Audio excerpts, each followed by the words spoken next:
আমি আজকে মুচমুচে ভেন্ডি ফ্রাই কীভাবে করছি সেই রকম আমি যেভাবে করছি এভাবে খেয়ে দেখবে, দারুণ লাগে। এর জন্য নিয়ে নিলাম ভেন্ডি কুচি করে নিয়ে নিলাম, বেসন, চালের গুঁড়া, লবণ, হলুদ, শুকনো লঙ্কার গুঁড়া, আর এখানে কালো জিরে আর জিরা ওটার সাথে মিক্সড করব,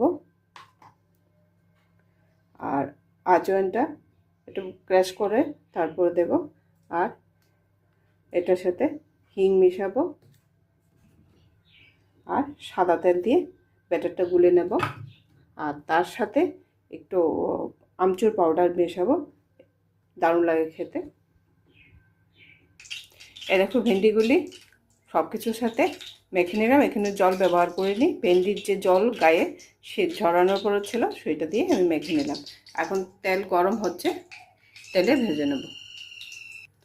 যেহেতু আমি এখানে ভেন্ডির সাথে জল মেশাইনি, এটাকে এরকমভাবে ঝেড়ে ঝেড়ে উপরের দিকে তুলে নিয়ে তারপর তেলে দিলে তেলটা তেলের সাথে ওই ওগুলি পুড়বে না। এ দেখো, তো ছেঁকে নিলে ওই নিচের তলায় যে লেগে থাকাগুলি তেলটাকে নষ্ট করে না। এই দেখো ভাজা কি সুন্দর হয়েছে। আর তেলের মধ্যে ওই যে গুঁড়োগুলি যে থেকে পুড়ে যায়, তো পুরা গন্ধ হয়, সেটা হবে না একটু ছেঁকে নিলে। আবার বাকিগুলি এরকমভাবে ভেজে নিচ্ছে। বেঁচে থাকা যেগুলি, এগুলি দিয়ে তো অন্য কিছু করা যায়। হ্যাঁ, বিচিগুলি দিয়ে মানে ফ্রাই করা যায়, তারপর বাকিগুলি করে নিচ্ছি ঠিক এরকমভাবে। খুব দারুণ লাগে খেতে। ডাল আর এই ভেন্ডি ফ্রাই হলে আর তো কিছু লাগে না। দেখতে থাকো।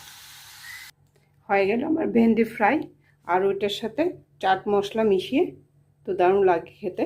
এটা ভাতের সাথে, ডাল ভাতের সাথে, বিকেলে চায়ের সাথে দারুণ লাগে খেতে। কেমন লাগলো কমেন্ট করে জানান।